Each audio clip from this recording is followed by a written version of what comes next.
There's so many women out there who are in jobs that they are overqualified for and underappreciated. They're too scared to make that leap, or they don't know where to start. And the biggest part is marketing yourself, because you have the skills. Any woman who thinks that she might be able to do something probably can do it and then some. Exactly. Yep. Have you been wondering if now is the right time to change careers? If you have been asking yourself that question, you are not alone. I created a new 10-question quiz that will give you the clarity you need. Download the quiz at secondactsuccess.co/quiz. You will get results quick. Plus, you'll get action items for you to implement right away. I am also including private podcast links to give you even more information on how you can move forward to pursue your second act career. You can grab it now at secondactsuccess.co/quiz. Good luck. Hey you, are you feeling stuck, desperate for a career change, or thinking of starting a business, but you're just not sure how to make your first move? I'm television producer turned career coach Shannon Russell, and this is the Second Act Success Career Podcast.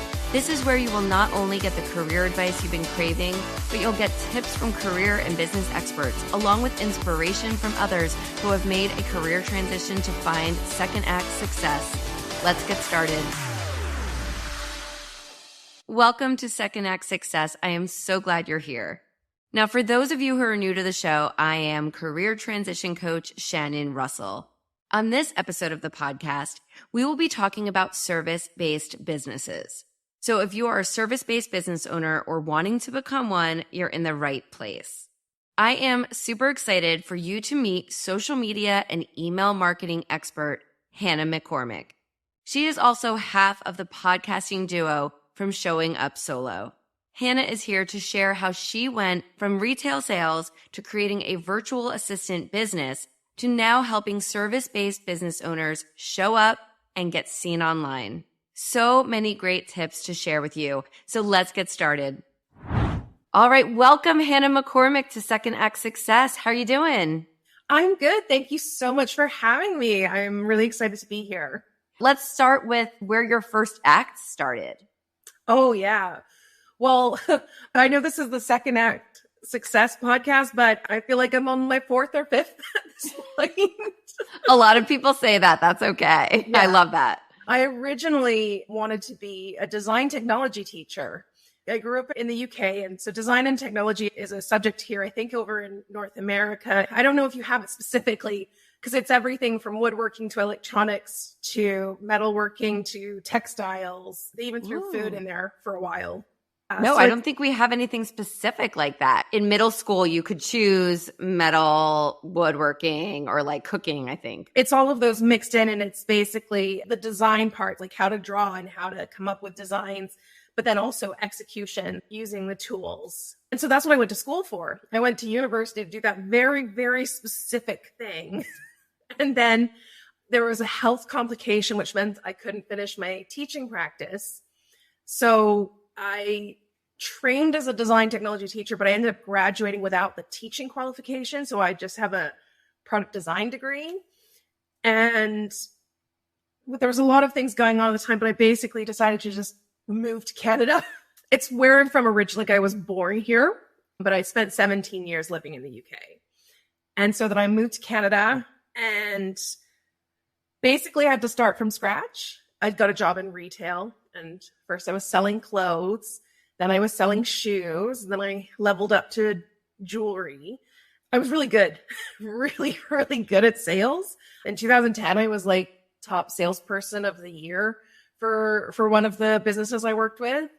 But I don't know if you've ever worked retail. The hours are insane. Mm-hmm. They're just, oh my gosh. And I was in a relationship and I wanted to start thinking about having kids. I thought, I have no idea how this will happen working in retail. Right. You're working weekends. My husband worked at Nordstrom for many, many years and always talks about the hours were just so hard to plan a life around. Yeah. Like one day I'd be working 1 till 9, and then the next it would be 8 till 2. I can't really complain because nurses and firefighters have all sorts of crazy shifts, but it wasn't very conducive to like a regular, predictable lifestyle. Right. Not to mention, like when you work on commission, you never know what your paycheck's going to be every month, whether you're going to have a really good sale or not. So I found a job as a receptionist at a law firm, but that was nice and predictable. It was the same job every day. I really liked working there. Some really great people, but then I had kids. Yeah. And it was funny because I was someone who was like, I'm never going to be home full time. I don't want to be home full time. I know I need to work. And I used to be that person who got really irritated if I was later than 5 minutes early. You know what I mean? Like one of the two. Yeah. Like, and then you have kids and then you're like, well, get over it. Goes out the window. You're on their schedule. I know. I remember my doctor taking me aside and saying, Hannah, you need to practice being late because you're never going to be on time again. Yeah. That's very, very true. Yeah, she was very right. So anyways, I went down to 4 days a week when I went back after my first child so I could have a little bit more flexibility. And by the time I was having my second child, I was like, I need to do something different. I need to make more money, but I need to not be stuck on a desk. Like, because when you're on reception, you have to still be a person with a button in a chair for certain hours every day. So after my second mat leave, I was referred to a cranberry farm, of all places. Wow. Okay. And I became the executive assistant for the CEO of there were 6 cranberry farms. He was a very, very busy guy. He was on all these boards and flew across the world, like multiple stops per week kind of deal. And so I was in charge of organizing these super complicated itineraries. And then 2020 hit. And those travel jobs slowed to a grinding halt. So they let me go. And then I decided to go into business for myself. Scary, but I had a little bit of severance pay to cover the rent for a couple months. And someone told me about becoming a virtual assistant. And I was like, sure, I can do that. I've done admin for years. I took this course, and before the course was even finished, I had my first client. And then I just kept going. It told you all the things like, here's how to set up contracts and billing and CRMs. Here's a few services you can offer right off the bat.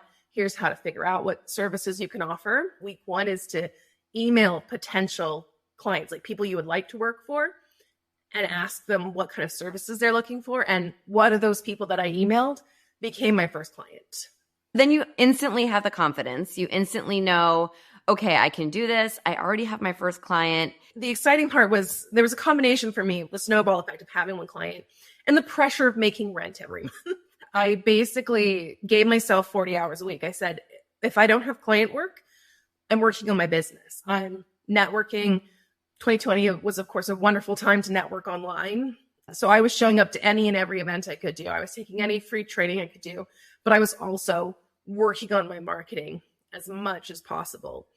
And I put in a 40-hour week, whether I had client work or not. And I think that's really what I credit the business happening to, because I started building relationships, and then people started hiring me, and then people I didn't know started filling out my lead capture form. And my second client, who is still a client today, she came to me through my Instagram content. So that was wonderful to know that the work I was putting out there was coming through. And then a year into my business, I actually got to the point where I needed some help. And so I actually hired Nicole as my virtual assistant. For your virtual assistant business. Exactly. So I hired her to be my virtual assistant. Nicole being Nicole was just indispensable. I loved having her. We use an app called Voxer where you can leave voice messages for each other. I love it. I love Voxer. So we would just be messaging each other back and forth and then brainstorming. And she became like that person I really trusted and relied on for business advice. We both mutually relied on each other. And so we decided, like, instead of you working for me, let's work together. We launched Showing Up Solo at the beginning of 2022 with the podcast, but also offering packages as a team. So we could do bigger ticket packages, bigger projects, but we split the work between us. So that gave us a bigger capacity. We had someone there to step in if one of our kids was sick. There was someone there to carry the weight. And so although it's an informal relationship, we're not officially business partners. We're business besties. Yes. Yeah. And that's even better sometimes. Oh, yes, definitely. Definitely. So how incredible is that? She got to see kind of how you ran your business. And then it's like, okay, let's come together. And what was your purpose in coming together? Who was your ideal client and who are you trying to serve, I guess, when you came together and decided to start showing up solo? I'm still in touch with quite a few people who took the course at the same time as me. Some of them still haven't gotten started with their business. I took another course, copywriting course. And again, I saw people who just weren't getting through that gate. That's what really inspired me. And Nicole, we saw the people who finished the course at the same time as us weren't getting past that first hurdle of getting a website up and getting their Instagram posts coming out regularly and attracting clients. And we knew that they could do it because they had the same tools in their toolbox that we did. That's what really inspired us to create Showing Up Solo. Was we wanted to give everyone what we really needed at the beginning of our business, push ourselves forward and start getting clients. It was to help women like us. One of the reasons that we just got on so well is we're both mothers of 2 kids at a very similar age. And so we were going through a lot of the same challenges of having children with daycare. I had 15 hours a week available for the longest time. Now my eldest is in grade 1 and it's a lot easier, but Yeah. the day is still short though, Hannah. 3:00 comes so quick and you just, it does. By the time I've taken them to the bus, walked the dog, got home, suddenly I'm like, oh my gosh, it's already 9:30. And then before I know it, it's 3 and the kids are home and there's no work happening after the kids are home. it's so hard. So that's one of the reasons we teamed up, was because we both knew what we were going through, so we could advocate for each other too. We made an agreement, no work over the school holidays. So we would tell each other, hey, are we sure we want to take on this client? We promised ourselves we weren't going to work over the summer. We loved what we found together. And like I said, we saw all these people who took the same courses as us and just weren't getting going. And we wanted to help them. We wanted them to get the success that we were getting, because more mothers deserve to have their business. There's so many women out there who are in jobs that they are overqualified for and underappreciated. They're too scared to make that leap, or they don't know where to start in making that leap. And the biggest part is marketing yourself, because you have the skills. Any woman who thinks that she might be able to do something probably can do it and then some. Exactly. Yep. So it's just a case of getting the confidence to put yourself out there and attract those clients in. And that's what we really wanted to help people do. We help fellow service-based solopreneurs, moms especially, get their marketing set up so that they can start bringing in clients.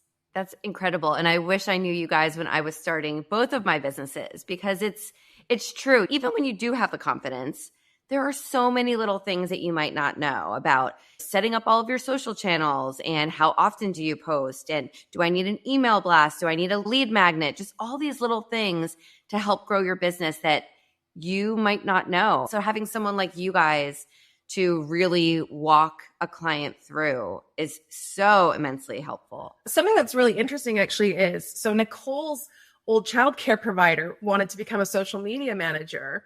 And so she was taking courses, and she actually became our intern for a while. And so she had paid quite a bit of money to go to actual college and take a course. But she said, like, they just didn't teach her how to find clients. They told her how to do work for clients, but not actually how to market yourself. And she said what she learned from just working with me and Nicole for that short space of time was like way more useful than anything she learned in her course. And I think that is the problem. We don't tell people how to actually market themselves, go out and find the clients, because the services are kind of almost a second thought. At this point, you need to find someone to serve before you can start offering services. You can even have the most gorgeous website, but if you don't know how to get it out there in front of people, you're stuck. Yeah.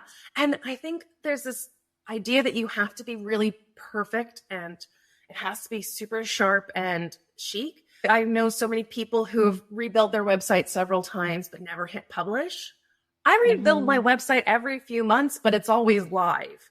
Like I always keep it live. And if it's imperfect, it's imperfect. Honestly, what I found from experience is if people want to work with you, they want to work with you.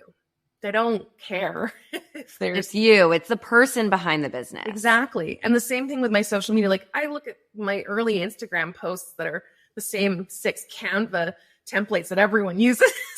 You know, I could cringe at them, but I know that it was just a step. And I'm glad that I got out there because They worked. Exactly. And I wouldn't be where I am now if I hadn't started doing something then. And that's the thing. If you wait till you're perfect, you're never going to get started. You're never going to get going.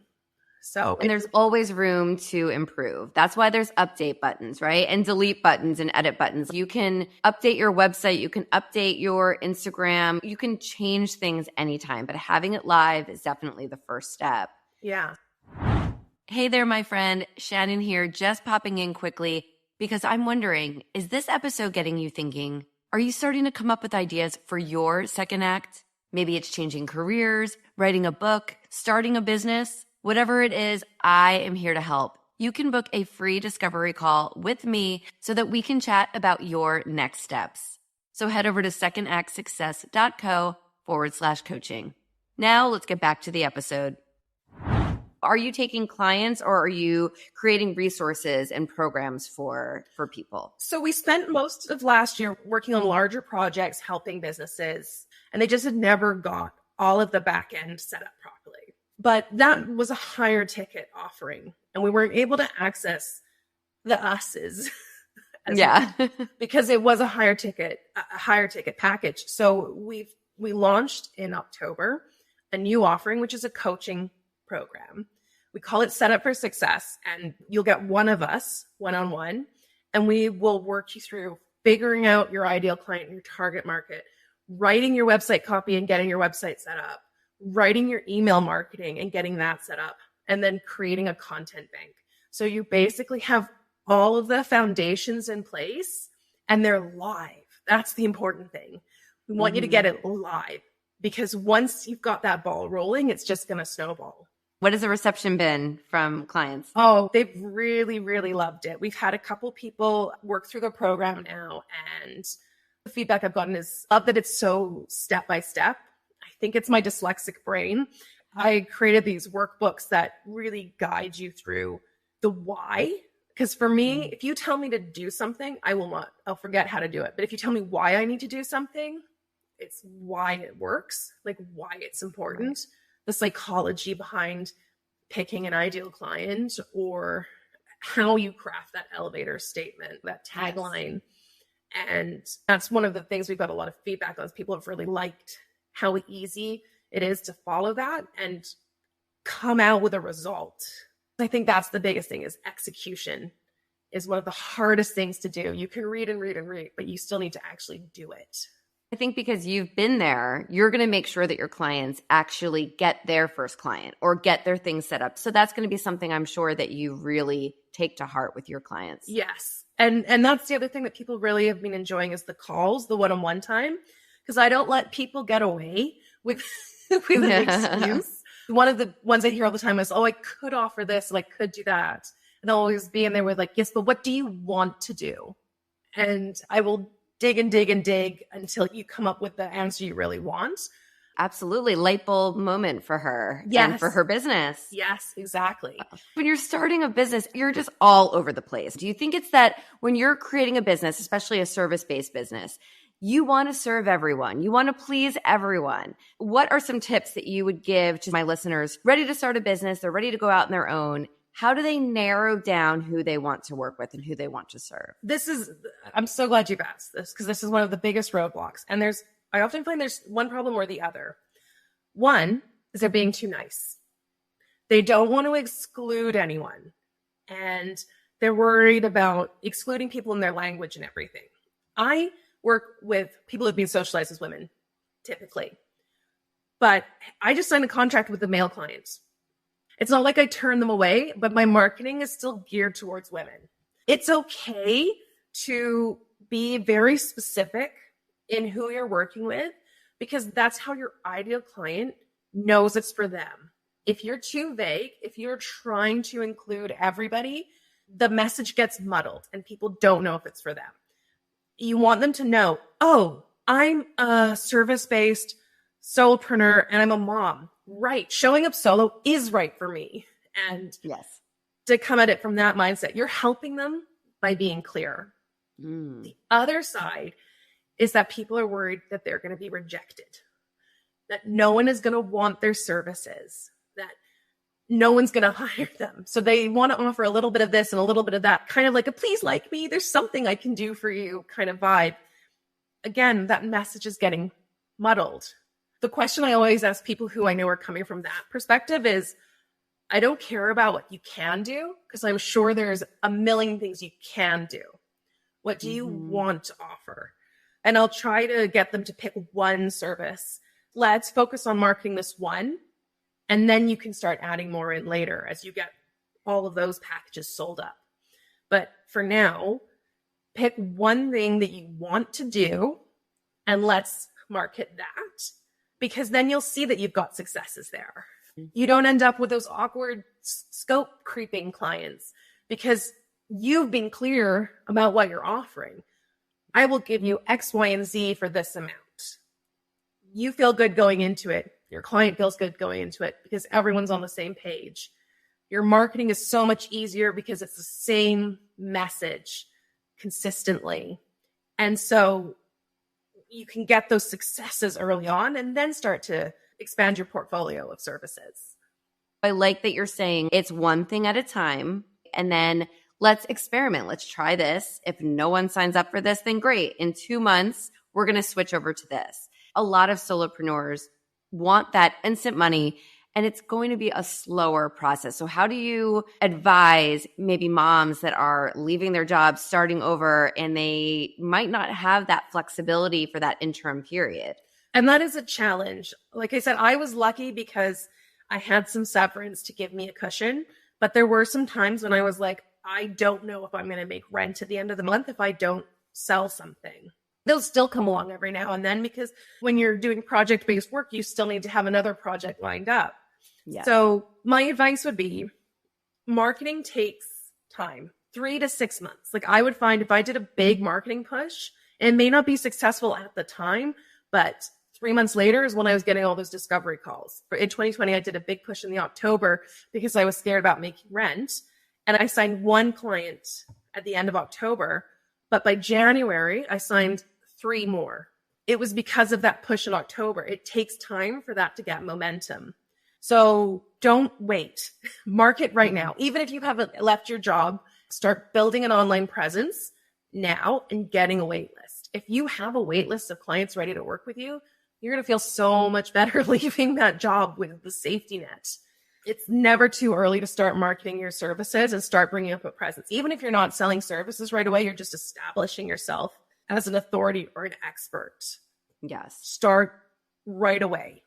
And then if you are already in the business and you're scared, the best thing again that you can do is start to show up online. Go into Facebook groups and have conversations. Go onto Instagram, do some videos, do some lives, and find people to collaborate with too, because those collaborations will lead to referrals and will lead to business. So show up. Show up. Yeah. Is the advice I have. If you know you want to be a service-based provider and you have a job, I always talk about learning and leaping to my clients. If you know you want to leave this job, start doing the research now. Start putting those tools into place. And like you said, you can set up your social, your website, and get that ready to go. There's a lot of things you can do, even if it's on the DL from your boss. The more you start networking and start telling people, hey, I'm going to be launching this, it's only going to help you the day that you truly, truly leave your 9 to 5 and start this on your own. Definitely, especially if you're an online service provider. The thing about social media is it's wonderful because it's free. It is this marketing platform that is available to anyone and everyone. And a huge reason why you should just be taking full advantage of social media. It doesn't have to cost you any money. It can just cost you time creating content. And it's a great way to build a relationship with people. So let's talk about your podcast really quick, Showing Up Solo. Tell me all about it and really what we can get from those episodes. Showing up solo is everything Nicole and I wish we knew when we started. It's everything that we had to go to various trainings and meetings and learn through trial and error. It's bi-weekly. Once a month, there's a Nicole and Hannah episode, and then there's a guest expert. We wanted to walk you through marketing. So we started with marketing goals right at the beginning, and then talking about ideal clients and then branding, because you can't skip those steps. And then we've got into how to write your web copy, and then choosing a social media platform, and then email marketing.